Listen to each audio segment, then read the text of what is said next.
ये रहा साइंस का आज क्वेश्चन। तो क्या है, श्वसन की निम्नलिखित में से किस क्रिया में ऑक्सीजन की आवश्यकता होती है। तो समझिए, आप जानते हैं कि जो रेस्पिरेशन होता है, जो श्वसन होता है, जो रेस्पिरेशन होता है, उसका फर्स्ट फेज होता है उसका द्रव्य में होता है। कहाँ होता है? कोशिका द्रव्य में होता है। उसके बाद सेकंड फेज जो होता है माइटोकॉन्ड्रिया में होता है। कहाँ होता है? माइटोकॉन्ड्रिया में होता है। तो जो पहला फेज कोशिका द्रव्य में होता है, यहाँ पर कोई एब्सेंस ऑफ ऑक्सीजन होता है, ठीक है। और जो माइटोकॉन्ड्रिया मतलब प्रेजेंट ऑफ ऑक्सीजन, ऑक्सीजन के प्रेजेंट में प्रोसेस होता है। ग्लूकोज है, ग्लूकोज टूटा किसमें? पायरुवेट में। पायरुवेट, अब यहाँ पर दो कंडीशन होता है, एक एब्सेंस ऑफ ऑक्सीजन, एक विदाउट एब्सेंस ऑफ ऑक्सीजन। जो ऑक्सीजन के जो प्रेजेंट में होता है वो टूटता है आपका पायरुवेट, जो टूटता है CO2 में टूटता है, H2 में टूटता है, ऊर्जा में टूटता है। इधर क्या टूटता है? इथेनॉल या CO2 का रिलीज करेगा, इस केस में इथेनॉल।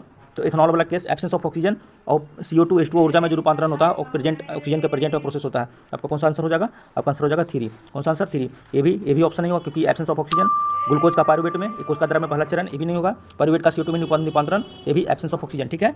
तो ऑप्शन नंबर आपका कौन हो जाएगा? C। ऑप्शन नंबर आपका C हो गया।